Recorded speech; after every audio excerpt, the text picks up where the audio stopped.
Well, hi everyone, this is Bonni from Gerton's Birding Department, and today we're going to be talking about fall and winterizing for our birds. Now that all of our hummingbird feeders and oriole feeders are put away, hopefully everybody washed them out, cleaned everything up, stored them nicely. Now we can think about what our winter birds need, and part of that is our migratory birds that are leaving the state. Most have left now, but we have a lot of birds that are still here. And we'll be discussing that. But also, I just wanted to start out very quickly with Halloween coming up. Everybody's going to be getting rid of their pumpkins, and I've got a great suggestion. If you want to donate, instead of putting it in your compost bin or your yard waste or something like that, you can donate it to farms, to zoos. What I do, I have a very wild backyard. I've got a lot of trees. I get a lot of wildlife. So take those pumpkins, providing they don't have burned candle wax in them, that either whole pumpkins or pumpkins that have just been cleaned out, and put them in your backyard. What I do with my pumpkins is I don't carve them at all, but I go back and I smash them and they break open, and usually by the end of January all I've got are some peels left, because birds love them, deer love them. Not that a lot of people want to attract deer, but turkeys, not that a lot of people want to attract turkeys. I don't, but I've got them. And so, and even the small birds, any of the jays, the finches, they love pumpkin seeds. Not only that, you can keep some for yourself, but it doesn't matter. You don't have to roast them. If you do, some of the smaller birds like that, but you can do it this raw, the rind inside, all the guts of the pumpkin. Lots of birds, deer, turkeys, a lot of birds love that. So think about just putting it out in the woods and then cleaning up the shells afterwards. But make sure that none of that pumpkin, the guts of it, has any kind of salt or seasoning or candy coating, anything like that, because any additive can kill a bird. So you want to make sure it's just raw pumpkin. So as we start out, we're going to take some questions, and we're going to go through this somewhat rapid fire, and I'll answer as quickly as possible. I have a tendency to ramble, so my camera person is going to wind me down if I go on too long. We'll try and answer all these questions online afterwards. We'll have some information, posted, so that if anybody has any questions or they want some extra information that we don't cover here today, then feel free to do that. So yes. Will the pumpkins attract predators? So I can't think of a predator that would really like pumpkins. Coyotes won't eat it. Cooper's hawks won't. They're going to be meat eaters. So really, the only type of animal that you're going to get that eats pumpkin, besides yourself, because we love pumpkin seeds, but the only animals are going to be really birds, the turkeys, and deer love them too. With fewer birds in winter, what's the best seed to put out? Do we need more than one kind? Yes, for the different types of seed, you should have more than one seed. And make sure all your feeders are cleaned before you put them out, because in snow and rain, they get clunked up. So these are my three favorite seeds that I want people to think about. The first one, this is my favorite all season. It's our cardinal mix. And a lot of you that have heard me on Facebook before, you've heard me talk about this. It's only got 4 ingredients. It's got peanuts, safflower, black oilers, and the hearts of the oilers. There's no corn in there, nothing to grow, and it's beautiful seed. Goldfinches love it too. They love it as much as they love Niger. But for the tube feeders, well, let me go to golden safflower first. I thought this was going to be Niger, but golden safflower, now it's a pricier seed. Not a lot of companies in town carry it, but Gerton's does, and that's why people flock here. We carried the golden safflower, and you can tell it looks different than the regular white safflower, which you can see in here. The golden safflower is got more fat and nutrition in it. It's got oils and fats in it. And this is what our winter birds need as far as staying warm and giving them high energy. This stuff, some people have switched over in the winter and they don't give even the cardinal mix. They go strictly to the golden safflower. And here's the finch mix. Now, I like this one in particular. This is not straight Niger. It's got canola seed in it. You can see the little bits of brown in there. That's canola seed along with the Niger. And that's great for, again, house finches. Chickadees love it, goldfinches love it.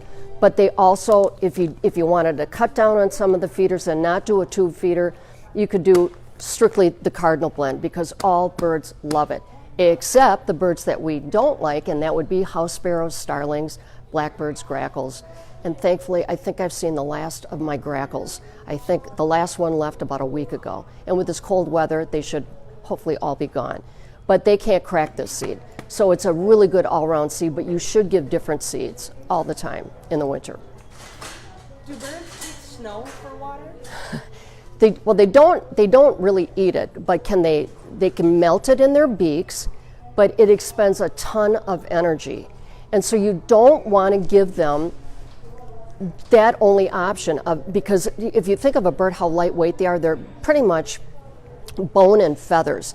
And so by giving them a heated bird bath, for having water, they won't have to melt the snow in their beaks. And so for a bird bath, this is really critical, because when people tell me in March, oh my gosh, I just saw my first robin today, I kind of laugh and say, really, I've had robins all winter long. And why? Because of a bird bath heater. And these are really slick to have. And you've got to keep your bird bath clean. We've got either like a de-icer that you can just use in your current bird bath, providing it's not a ceramic or concrete, because birds can slip on ceramic and they can fall in. Concrete can crack, and so we don't want to use that in the winter. But this one's very slick because it's an all-in-one, and it's a plug-in, and we've got different types of, now this one happens to be standing on a pole. We've got some that you can attach to a deck, you can put on the ground.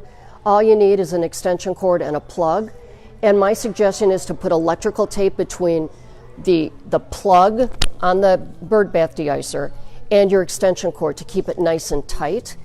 And they're so good nowadays, because years ago my electric bill used to be through the roof during the winter, and I couldn't figure out why. And the reason is that they would stay on the whole time. Now bird baths automatically turn off if it's 32 degrees or warmer, which is really kind of a nice thing to have. So they've really come a long way. But if you want birds, even some eastern bluebirds stay around in the winter, if there's a source of food for them, which would be mealworms, if people are putting out mealworms. But if you have birds and you love them in the winter, you want to keep your robins around, cardinals, jays, every bird I can think of, they love drinking water. So how often do we need to clean our feeders during winter? You should clean it probably once a month, and I know that's tough for people because they don't want to shovel snow on their deck and they don't want to tromp out into the back 40 and get their feeder in. But when you think about it with snow and blizzards, that's going to clog up the food ports, and that gets moldy and mildew, and that can sicken a bird. And the whole idea is we love our birds, so just try and clean it out once a month. I use distilled vinegar, white vinegar, and hot water, and just let it soak in there for a while, and then after about an hour or two, use a brush, a long brush, we sell them here at Gerton's, clean it out, dump it, rinse it thoroughly, and let it dry before you put it back out again. So 3 or 4 hours without a feeder, if you have other feeders, is not going to do any kind of harm to the birds. So we have a viewer asking, it seems like chickadees are always at my feeders in winter. Are they eating that much or storing seeds? They're doing both, but mostly they're caching. And people that understand what caching is, squirrels will cache nuts and corn. And if you have bird feeders out and you see little plugs in the grass, some people think it's moles or voles or something. It's usually a squirrel. If you dig a little further, you'll find a piece of corn or a peanut in there, because they're just pushing everything in the ground. Chickadees have unbelievable brains. They spend the whole fall or summer and fall caching seed. I saw one the other day putting a piece of sunflower up underneath my soffit in the gutter area, and he was hanging upside down and he was stuffing a sunflower seed up there. And then they remember all during the cold months exactly where that seed is. They have brains that are unbelievable. So if you hear about bird brains, chickadees are unbelievable. And then in spring, their minds completely clear out and they start all over again. So they just go back to doing what they do. They're kind of the energizer bunnies of the bird world. Chickadees are going back and forth. Sometimes they'll eat, but most of the time they're caching for winter. Do other birds store seeds? Yes. You'll find nuthatches. My dad used to call them ass-ups, not to offend anybody, but because they come down a tree and they circle down a tree with their tails up, they are always putting pieces of seed in the bark and in between the tree pieces, even behind a leaf. They stuff that in there. Jays are notorious for caching. I feed mine peanuts in the shell. They'll pull one out of the feeder, they'll put it in a pot, or if you've got spruce tips outside, they'll stuff them in there, and they remember where things are too. They don't cache as much. They eat more than they cache, but yes, nuthatches and chickadees and jays are known for caching and storing seed. How long does seed last? Well, that's a really good question. So my suggestion, when you're getting finch mix or Niger, always look at the bag and make sure it's black and shiny, the Niger. If it gets a little brown looking or matte colored, even if it's in the bag, don't use it, because that can sicken birds. And the whole idea is when people get these big bags here at Gurton's of finch mix or the Niger seed, I always say, boy, are you going through a lot of it? And they might say, well, not that much, but it's a better deal. If you're not getting that many finches, my suggestion would always be go with a smaller bag and then store it in steel cans if possible. Plastic or in the garage isn't always the best idea because a lot of times mice get into your garage. And so what I've ended up doing is putting steel cans under my deck, and that way raccoons and squirrels, they can't lift the lid up. It stays nice and cool in there, and feed seed does expire, so nothing longer than 6 months. So David, one of our viewers, is saying, great job, Bonnie. I have woodpeckers that are damaging my trees. Are they looking for insects or attracting females? Or what's the dealio? Is there a way to stop this? Well, David, it depends on the time of year. So in February, if you hear woodpeckers are drilling on, let's say, telephone poles or metal, they're drilling for a mate. In the summer, they're drilling, even if you've got wood siding, this is where people come in all the time, and Dave knows this well, because the questions come in, how do I keep woodpeckers out of my wood siding and the siding of my house? What they're doing is they have an unbelievable sense of hearing, and they know there are insects inside that wood. And so when they're drumming and they drum in those holes, they've got long tongues like a straw. So they put their beak in there, and then they pull out with that tongue all the insects. So there are different ways. Lawn and garden can certainly help you as far as caulking holes and different deterrents. But as far as in the summer, suet feeders are ideal.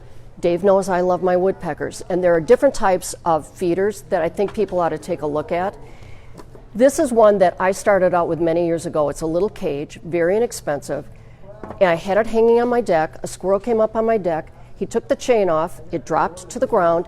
He took it in his mouth with the chain and dragged it into the woods. And that was 24 years ago, and I haven't seen it since. So I'm not crazy about these. They can also chew through these. And you're not going to get the bigger woodpeckers that people want. You're not going to get the flickers. You're not going to get the red bellies like this. Or, as I love to say, you're not going to get the bad boys, which is a pileated woodpecker that everybody would die to see because they're just magnificent looking birds. But unless you've got a heavily wooded lot, you may not see a pileated. So my suggestion, when you get these cages, you might get a bigger woodpecker that lands on it, but as they try to eat, they have to curl their tail around, and they won't stay on long. They lose their sense of balance. So this and this, so there's two different kinds. I love this, and it's so reasonably priced. It's made out of recycled plastic, so there's no splinters, there's no painting. You put a cake in here, and now we've got what's called a tail prop. And this is where a bigger woodpecker, as he puts his toes in here, his tail can rest on the tail prop, or tail rest, whatever you want to call it.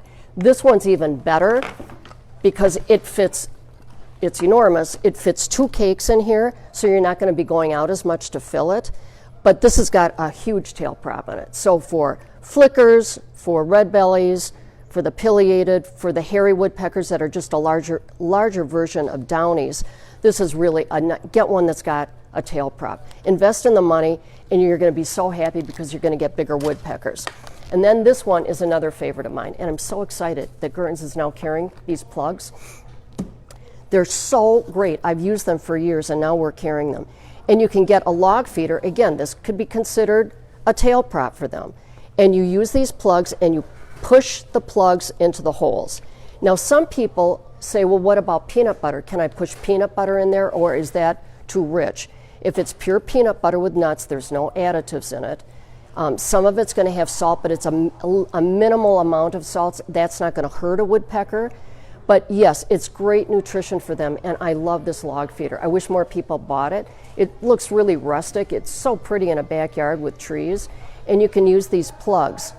And they've now got something to drill on, as well as they've got that great tail prop. So I love this feeder. If we feed predators, will they leave the bird feeders alone? Well, you don't want to feed predators. I mean, the way I look at it is predators would be coyotes and Cooper's hawks. They catch birds. That's what's going to happen with a predator, if you want to call it a predator. Other than that, all I can think of is in a backyard would be coyotes, and they're meat eaters. So I would just not even worry about giving them any kind of food. You don't want to throw out your dinner or your pizzas at night, because even though raccoons are starting to go into hibernation a little bit more now, you're going to attract mice. I have a really good friend that works here at Gertens, and she's selling her house, and she said, I feel so bad because I'm not going to put out my bird feeders that I had by my deck because I'm trying to sell the house and there could be mice accumulating. I don't want the potential new buyers to see that. So that's what you have to be aware of too. So someone else is asking the question you had mentioned, don't throw your pizza out there. What about like bread and all of that sort of thing, the crackers? How do you feel about that? Yeah, well, the way I feel about that, and I feel if you want to live with guilt as a small kid, we used to go down to the park and we'd have bags of bread when I was a kid, and we would feed the ducks and the geese. Well, now it can cause a terrible disease called angel wing in ducks and geese, where their wings go up and they flip up, and you can see it right away. And it's called angel wing, and that's from poor nutrition. So don't feed bread. Crackers can be okay if they're in small bits. You don't want them to get it stuck in their throats. But my suggestion is stick with seed. Some people I know they throw stuff out for the crows. I mean, I've done that in the daytime, not at night, because I don't want to attract the coyotes and the raccoons. But during the day, I'll throw out something just because I love crows, and they'll clean up a Thanksgiving turkey in no time with just the carcass. So that's something to consider. Should we clean out our nesting boxes now or wait till spring? You should always be cleaning out your nesting boxes. Now, some people have wren houses up and chickadee houses, so they should be cleaned out and put back up because they're a great source of shelter for birds. Do not ever line any kind of a house in any circumstance with sawdust or dryer sheets, because that can kill a bird. When that gets wet, it gets soggy, it sticks to their feathers. Baby birds, when people have put dryer sheets out or even dryer lint, the birds get stuck in it, their feet get stuck, and they can die. So a roosting house, you can get something very inexpensive. If you don't have a bird house, buy something like this, line it with some cedar chips, some mulch even, and I've seen 3 to 4 chickadees during a blizzard all go into a roosting house like this and cuddle up. So if you don't have trees around, this is a great way to give them some shelter. Roosting houses are a great way. They don't last forever and ever, but they're good for a couple seasons, and then always clean them out. Otherwise, you can even get mice that live in these things. Mice can go up trees. They can go anywhere. And if you wanted to fill it up too, we've got nesting material here. If you just wanted to line your house up, we've got nesting material that's all lined up. So it's great. We carry that all year long. So Emily, one of our viewers, asked, how often do you clean out the boxes? Well, so you always want to clean it out at the end of nesting season. My sister can attest, and I've never lived this down, where I told her to clean out a wren box, and they were going on a trip, and she started to clean it out, and there were baby wrens in it. It was the second brood. It already had one brood, but there was a second brood in there. And she was beside herself, and it's like, oh, shame on me. I'm really sorry about that, but yes, only at the end of nesting season. So for wrens and chickadees are done nesting really at the end of June. The only birds that are late nesters would be goldfinches, but they don't use houses. So clean out your nesting box at the end of the season. I always say, think of Labor Day. You're going to do a lot of labor cleaning out all these houses, so that's when you should be doing it. No more baby birds. We have a viewer asking, how do I keep the seed from getting wet in a snowstorm? Since it will be cold, how important is it to clean the wet seed out immediately? Yeah, well, and we talked a little bit about this, but yes, you should be cleaning out those feeders, especially when there's snow and rain, because it can clog the ports, it can get mildew, it can get mold on it, And so I just say, when you see, if the birds are leaving and they're not at the port, then make sure you bring it in. I discussed how to clean it out, but you should do it immediately. Erica says your sister is still sad about that. I know. I'll never live it down. Are there better foods / seeds to put out for birds in winter? Something more nutritious? Yes, yeah, and we kind of talked about that. These are the 3 that I would use. The golden safflower, all birds love it. The canola seed with the Niger, and then the cardinal blend. I think you just can't go wrong with it because so many songbirds that stick around in the winter. I mean, most of the warblers, every warbler is gone now, but you are going to have cardinals that are still here, most jays, and if you love robins, and if you do have some eastern bluebirds that are sticking around, get some mealworms. It is a great source of nutrition, and ours are all freeze-dried. We don't carry the live ones here. Nothing's worse than opening your fridge and seeing them moving around in a cup, or having a guest over and saying, what's moving in your refrigerator? And if they get wet, the live ones are more expensive. If they get wet, they drown, and then they're not attractive to the birds. So I love the freeze-dried ones. So you already touched on this, but for your suggestion, is it okay to give birds peanut butter? Or? Yes, you can give birds peanut butter, absolutely. And again, if you're using a log feeder like this, or really even one of these tail prop feeders, you can slather on some peanut butter if you want. Just don't put jelly with it. We have a viewer asking, I don't have a lot of shelter for birds in my yard. What can I do to help them? Is it important for them to have a windbreak? It is important, but a lot of people, they're in new developments, housing developments, and that's why I always say, well, then you don't get squirrels, do you? And they'll say, no, we don't have any squirrels because the trees are so tiny. In another 15 years, they're going to have squirrels. When you've got mature trees, you're going to have squirrels. It's really tough as far as making a shelter. You can do it with some platform wood, some wood and make a platform for them as a break. Brush piles are terrific. Now, I've got a big brush pile out in my backyard, but it's way back by the pond. It's not close by where woodchucks live or you're going to have mice in there. But I've seen quite a few rabbits go in there. Not that people are fans of rabbits, but they go in there for shelter, especially if there's a coyote on the chase.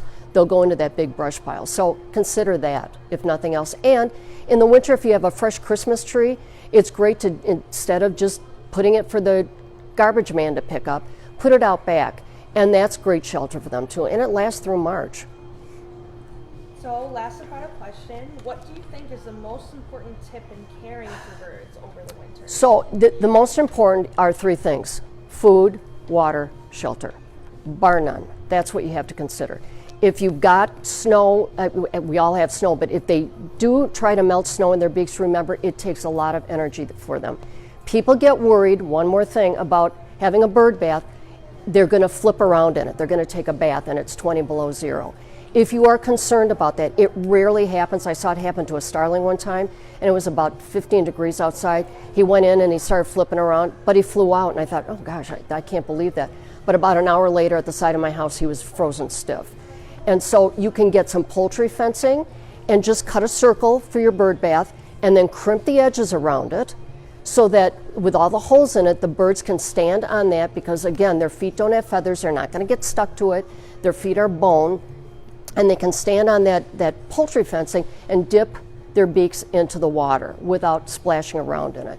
But rarely, birds are smart enough not to take a bird bath. Starlings, can't speak for the starling family, but no great loss.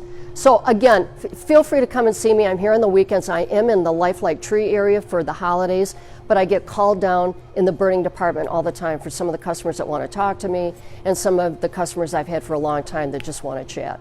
So thanks, everybody. Appreciate you attending.